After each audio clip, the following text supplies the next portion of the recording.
Hi guys, thank you so much for watching my channel The Witty Turtle. And last class में हम लोगों ने illustration number 34 and 35 देखा था from the chapter joint and by product cost. आज हम लोग करेंगे इलस्ट्रेशन 36 से. And the question says the following data have been extracted from the books of Messrs. Southern Coke Company Limited. So यहाँ पर there are 5 joint products: coke, coal tar, benzol, sulfate of ammonia, okay, ammonium sulfate, फिर है gas. Yield in pound of recovered products per ton of coal. So बोल रहा है कि 1 ton of कोल, ठीक है, कोल है हम लोग का raw material, this is your raw material. So 1 ton of coal, वो उससे कितने पाउंड्स कोक निकल रहे हैं, कितने पाउंड्स कोल टार निकल रहे हैं और कितने पाउंड्स बेंजोल निकल रहे हैं और कितने ये दोनों निकल रहे हैं. सो यहाँ पर हमें क्वांटिटीज दे दिया है कि 1 टन ऑफ कोल से कितना निकलता है. सो टोटल कितना है 2000. और यहाँ पर आपको क्या दिया है क्वेश्चन में, और the price of coal is 80 rupees per ton. तो इसका क्या है 80 रुपीज़ पर टन.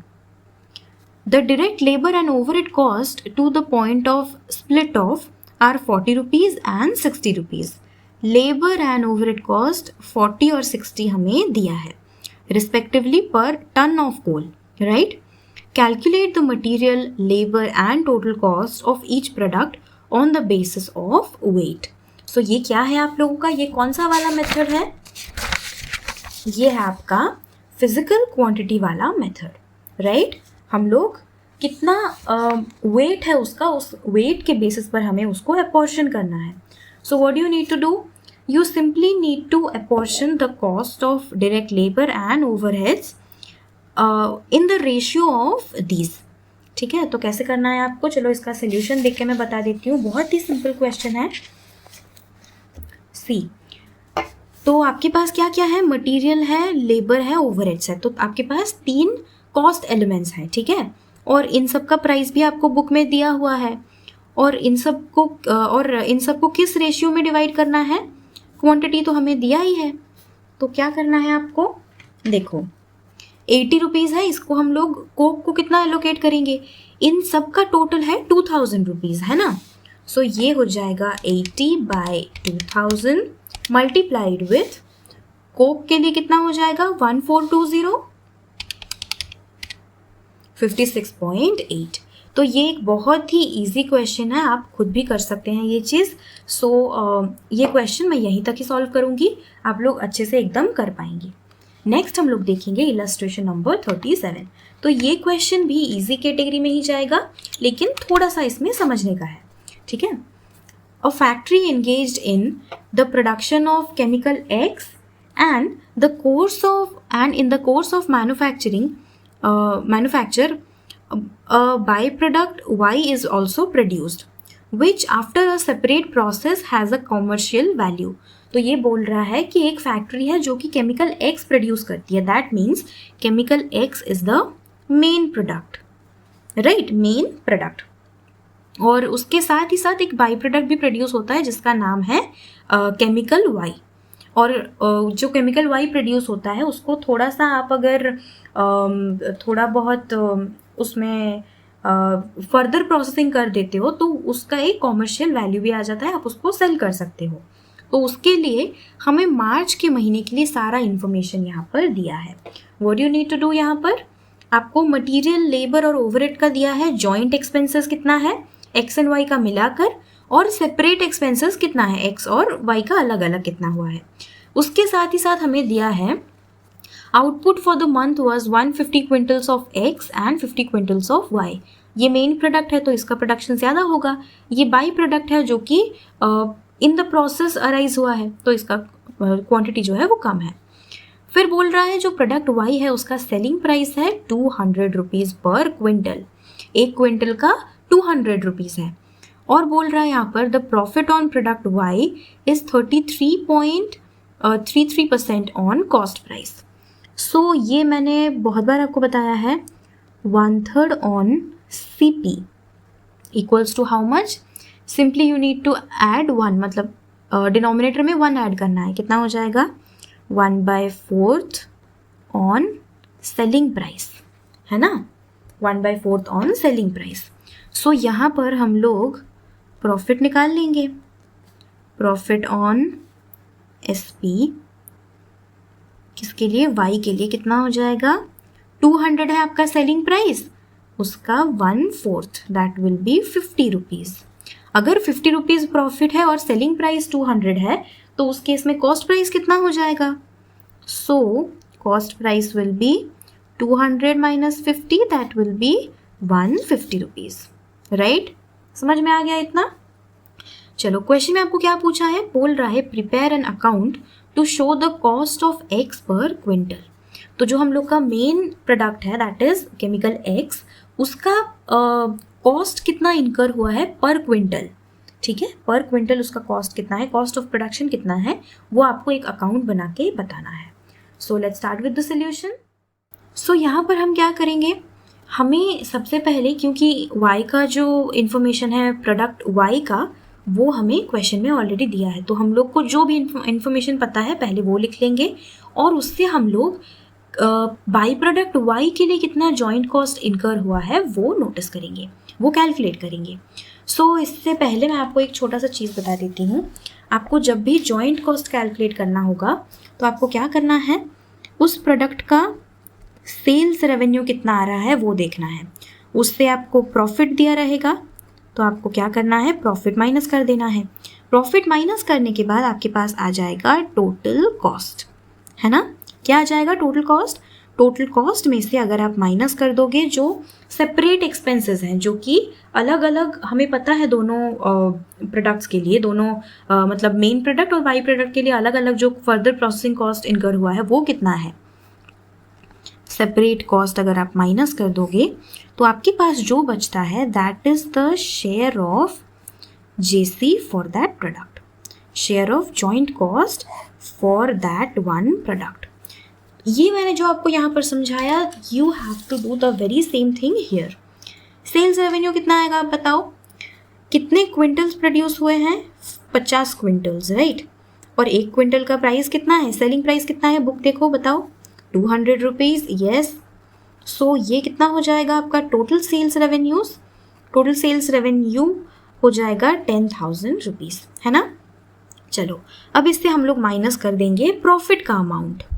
ये आप अकाउंट बना के भी सॉल्व कर सकते हो, लेकिन ऐसे स्टेटमेंट के फॉर्म में करना ईजी रहता है और एग्ज़ाम में भी आप ऐसे करोगे तो वो आपके लिए ईजी रहेगा। ये हो जाएगा 50 क्विंटल्स के लिए ही और प्रॉफिट कितना है, 50 रुपये, है ना, 50 रुपये है। सो ये कितना हो जाएगा, 2,500 रुपीज़। चलो अब आपके पास क्या आ जाएगा, टोटल कॉस्ट आ जाएगा। टोटल कॉस्ट कितना है यहाँ पर, माइनस करो इसको, 7,500 रुपीज़ आ जाएगा क्या, टोटल कॉस्ट। चलो टोटल कॉस्ट आपके पास आ गया। अब आपको माइनस करना है सेपरेट एक्सपेंसेस।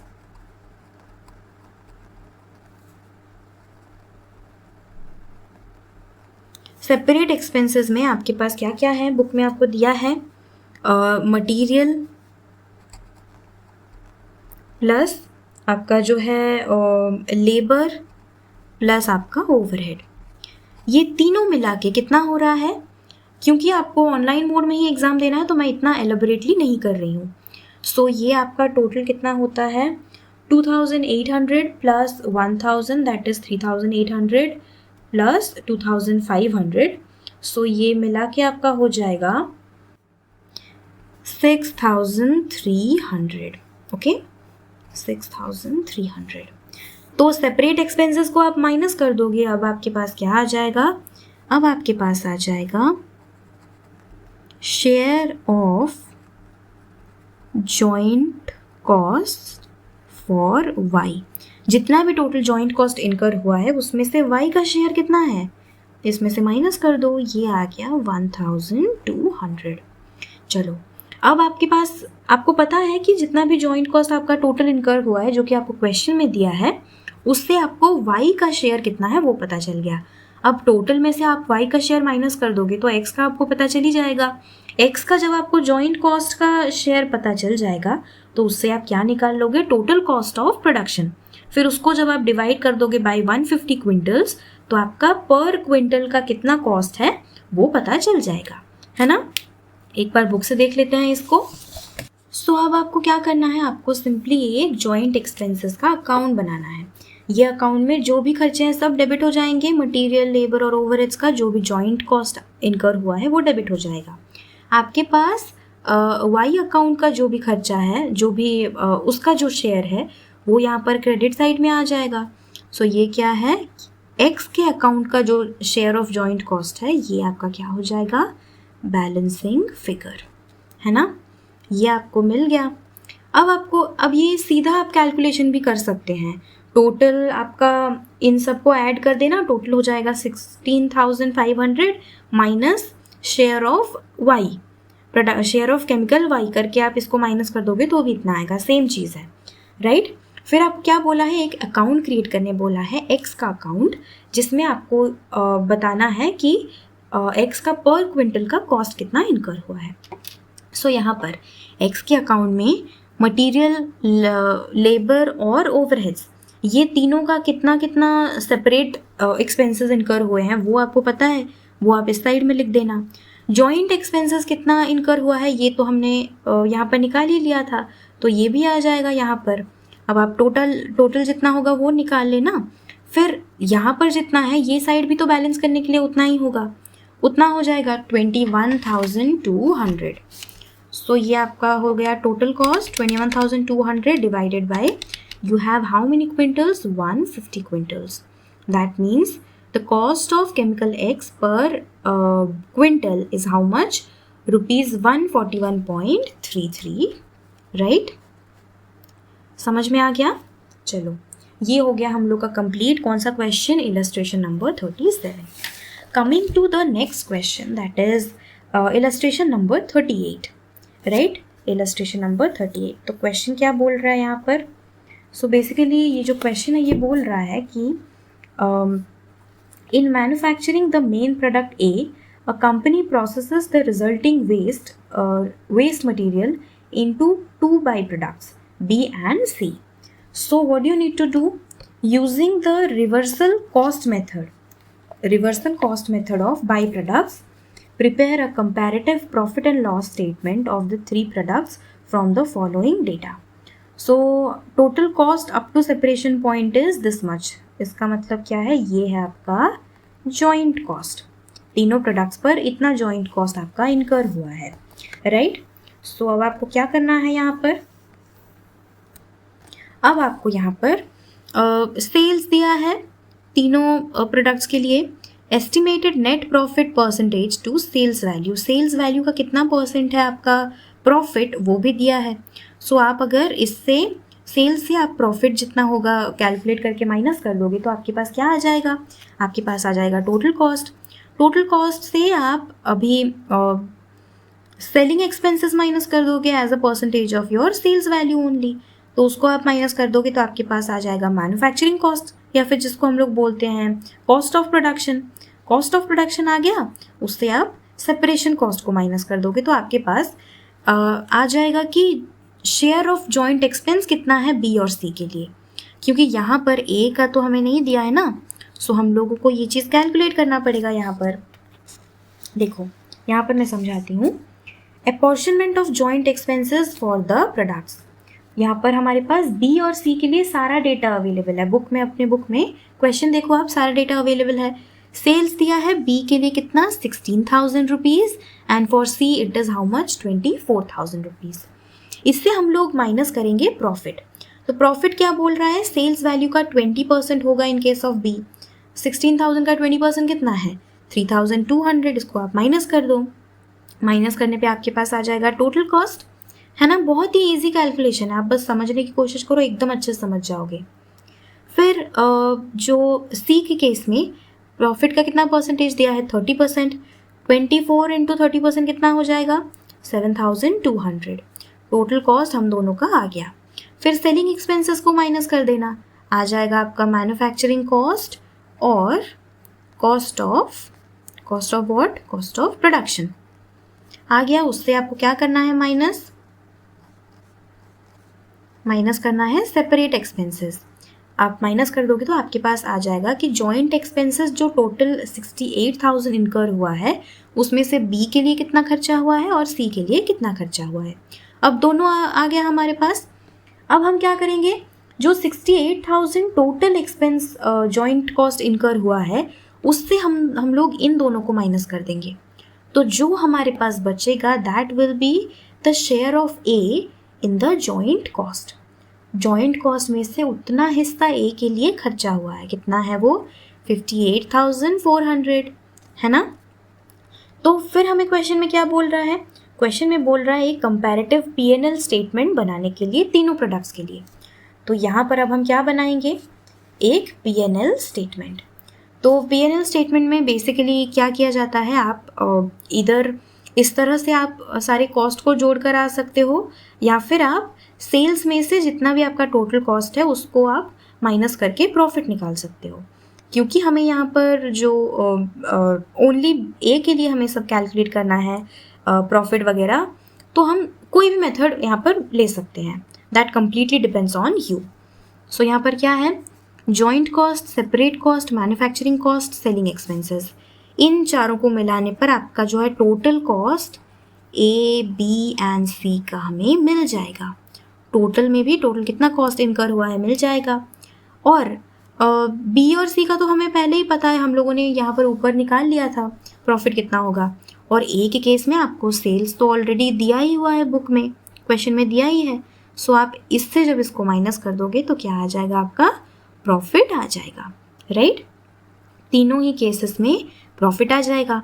और इन सारों को जब आप मिला दोगे तो क्या हो जाएगा, आपका total profit of the organization, उस मैन्युफैक्चरिंग कंसर्न का टोटल कितना प्रॉफिट आ रहा है वो भी यहाँ पर आपको मिल जाएगा, है ना। I hope this is clear to you. ये बहुत ही इजी क्वेश्चन है, आप लोग अभी एक और बार इसको देख लो, एकदम आपका कॉन्सेप्ट जो है क्लियर हो जाएगा। सो आई होप आज का क्लास आप लोगों को अच्छा लगा है, और अगर ये वीडियो आपको पसंद आया, हेल्पफुल लगा, जो मैंने बताया वो समझ में आया, तो इस वीडियो को लाइक कीजिए, इसे अपने CMA इंटर के दोस्तों के साथ शेयर कीजिए, मेरे चैनल द विटी ट्यूटोरियल को सब्सक्राइब कीजिए। और मेरा जो टेलीग्राम ग्रुप है उसका लिंक डिस्क्रिप्शन बॉक्स में दिया हुआ है, please go and check that out.